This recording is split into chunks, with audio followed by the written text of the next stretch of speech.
Hello BRS home foods.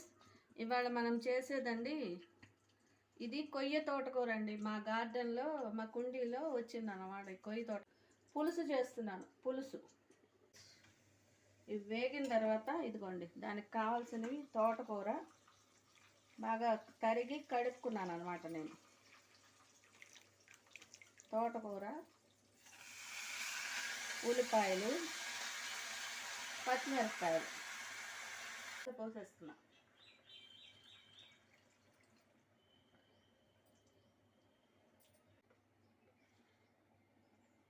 తగినంత అంటే బెల్లం వేసుకోండి కొద్దిగా, తోటకూర పులుసు కాబట్టి కొంచెమే కాబట్టి 2 చెంచాలు కదా. ఇప్పుడు అరగంట అయింది కదా. ఇదిగోండి అందులో కొద్దిగా బియ్యం పిండిలో వాటర్ కలిపి ఇదిగోండి ఇట్లా పోయండి.